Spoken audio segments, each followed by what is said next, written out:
I decided to make this little video today to just kind of really go over the biggest perks of owning your own place, owning your own home, and either renting an apartment, any type of, complex that you may be in, and just kind of discuss those things a little bit. So the number one reason, and honestly my personal favorite, gotta love it, when you own versus when you rent, I pretty much like to put it in the simple terms of doing what you want versus doing what you're told. Because on the side of renting over here, right, that's the side we don't like.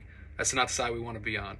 Okay, you have a landlord, you have a property manager, or however many property managers you have. Some bigger complexes have as much as like 6 if it's, you have a 40 unit apartment complex, whatever the case may be.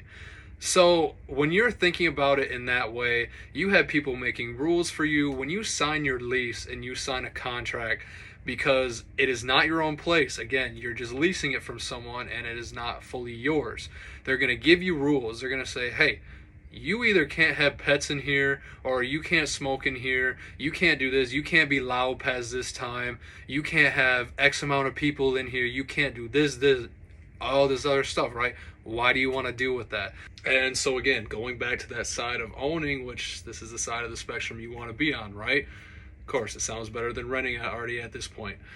You have the freedom to just do whatever you want. There's no one telling you, hey, you can't have a party tonight. You can't have these people here. You can't have your pets come in here. You can't have like kids running around, why do you want to deal with that in the first place? I mean, it's just someone over your head constantly all the time, just saying, hey, don't do this. Whereas you're in your own space, you have the ability to do whatever you want, whenever you want, and just kind of make as much noise as you want, and, just really do whatever. So, having that aspect of it really just makes everything so much easier. You really just feel free in a sense, and it's honestly a breath of fresh air. Reason number 2 to own versus rent. Your home can make you money. Yes, your home can make you money. I'm going to backtrack here. Let's just think about, 3-4 years ago, the year is 2019. We were seeing the dips in the interest rates, things were looking really, really well. The prices weren't too out of control. The economy is a little bit different now, but it's also, we can talk about that in a different video as well. But when you think about when you buy a home at a lower price, right? And we've seen this, throughout history. You look back at, a map of just the prices over time, and it's a slow increase, and it will continue to happen. So imagine yourself buying a house, maybe you bought it for $150, like 3-4 years ago. You can check different apps like Zillow, Realtor.com, Trulia, stuff like that, and they will give you estimates on what it is worth. And so what we are seeing, and what has always happened, is that your house will gain value over time. So when you decide to sell in the future, you can actually pull money out, which is what we like to call equity. The equity in your home is, what the value has built up over time, depending on how the market is. Back in 2008, we had the market crash, different type of thing. But again, we always see a gradual increase. And, so far as everyone's concerned, that is not stopping. So the third and final reason, and honestly, this might sound really good to a lot of people, it might be most people's favorite, because everyone likes to know that they can save money, why not? I mean, why pay more for something if you can pay less for the same thing somewhere else virtually? So I'm going to get a little bit more into depth with this one and just kind of really explain the true advantage of always going with owning versus renting that I think a lot of people need to hear as well. So first, I'm going to start in the perspective on the renter side over here, right? So we're just calling Joe. We're just going to call him Joe. So Joe over here is renting, okay? Maybe he bought an apartment he started renting an apartment about 4 or 5 years ago, right? Back then, the rent was, let's say like $800. And, over time, just like we see with houses, right? The price will just slowly go up. So Joe's been over here, he got his lease signed in at $700 a month, okay? Let's fast forward maybe like a year and a half. The economy's kind of, doing some stuff that, is throwing people off, inflation, better word for it. Um, so hey, landlord says we're gonna increase your rent to 800, or let's just say 850, right? So Joe's like, okay, I mean, shouldn't be too bad. Nice place. I like the place. So when the time comes up to sign his lease again, he signs it. Now his rent just increased from 700 to 850. Okay, let's say he goes along with that for like another year or so. Nothing really happens. So right now we're backtracked about 2.5 years. Gets another notice from either the landlord or the property manager. Okay, Joe, just sending a letter to inform you that your rent is going to increase again to 950. And at this point, Joe is probably thinking, okay, this doesn't really sound, the most ideal, but I understand because the economy, they gotta, expenses, everyone needs housing, stuff is just going up, you know. So in this case, Joe's not very happy, he's just kind of, content, I guess is the best word for it, but he's up $250 from where he was about 2.5, 3 years ago. So now, fast forward to today, where the economy is also just not doing the best as it was before maybe all this renting stuff happened. And, as most people know, it can have dips, yada yada.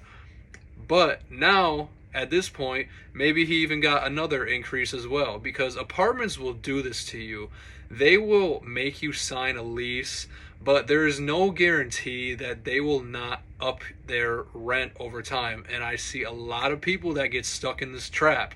Maybe they started renting a few years ago, at a cheaper cost and a cheaper monthly payment, but now their rent has gone up like $200 to $300 because that's just what they can do, and it's their place. You are leasing from them. You are under, their rules.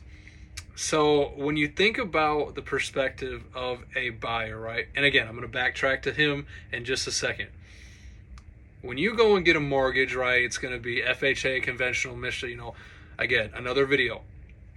99% of the time, what most people do is you will get a mortgage where you are locked in to that rate and you are locked in to that monthly payment. Whereas, like we talked about over on this renting side, it's just going to go up over time. You're just funneling your money away and it's just getting taken from you every time. Whereas your mortgage, it's not going to increase.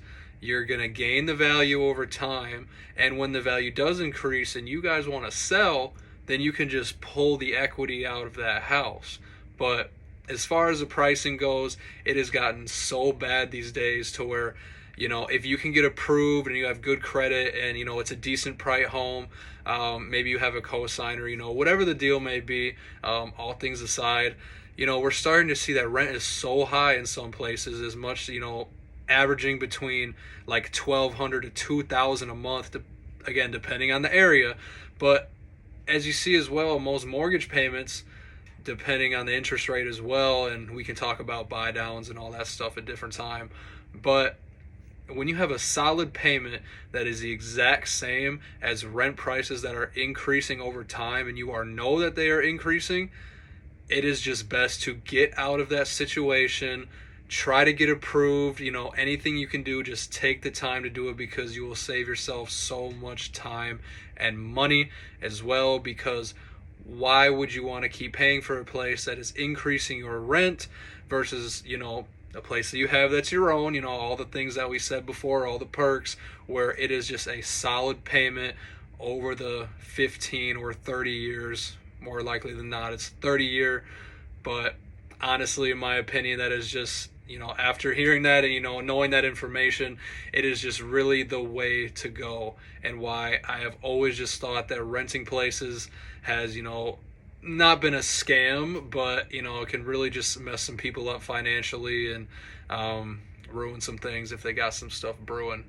And of course, when you think about it as well in this way, because those rents are so high, the mortgage payments a lot of times are either the exact same. I mean, when you have an apartment that's making you pay $1,600 a month, maybe it's a nice apartment, depending on the area again. But when you have a mortgage payment that is, around the same price, again, it might not be like some $300,000 house, of course, when you get a little more expensive, the monthly payment is going to increase, and you're just going to have some more expenses depending on your down payment and stuff like that. But when you have the exact same price as a mortgage as you do monthly rent, and your money is going nowhere over here, and your money is an investment on this side, it is just such a better option. And the reason why that one is also just such a big factor in things as well is because when you are in an apartment, or you're renting a place and you're just paying this solid rent payment over time, right? Maybe for this 1 year, and we can even backtrack to this as well. Let's say you pay $1,300 in rent. So a landlord or a property manager can just say, hey, they'll let you know, rent is going to increase this year, or they'll give you, X amount of time beforehand to kind of like prepare you. They'll let you know.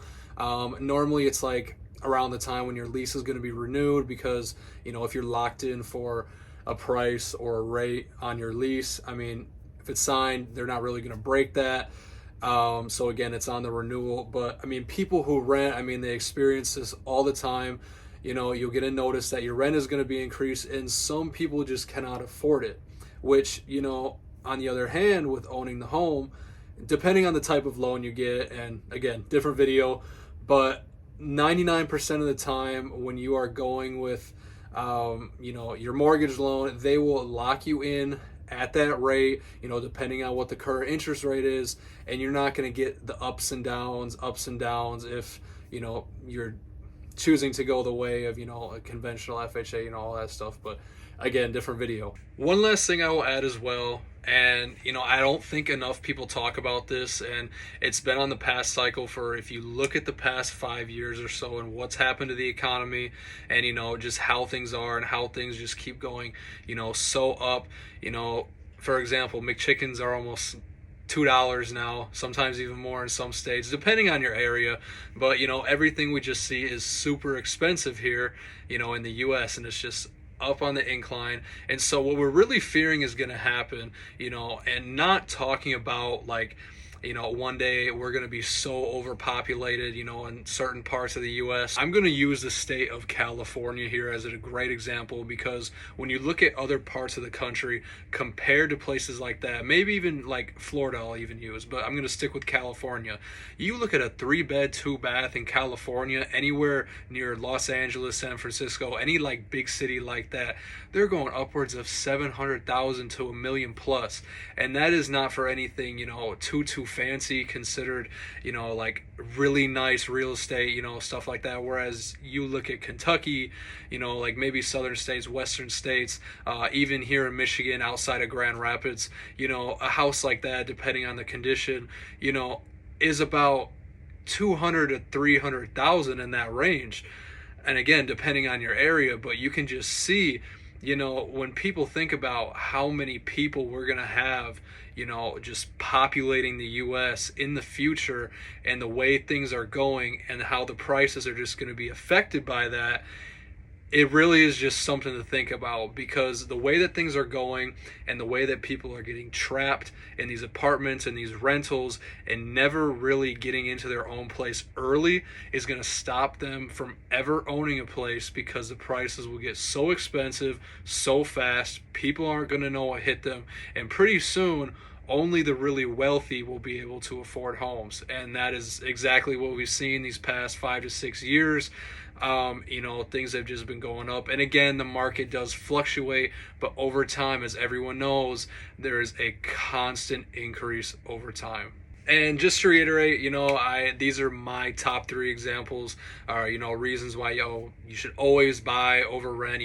Some people might have their, disadvantages and stuff like that. But, according to, what we talk about and what we see every single day, these ones just stuck out the most. It is just the questions like this that come up the most that I always get from people who are wondering, what I should do. Do you have any advice for me, or, what can I do looking forward into the future? And is renting better or buying better? So again, top 3 reasons to own your own home and buy, get that mortgage, get approved, get that credit up, versus being in a rental. So thank you guys.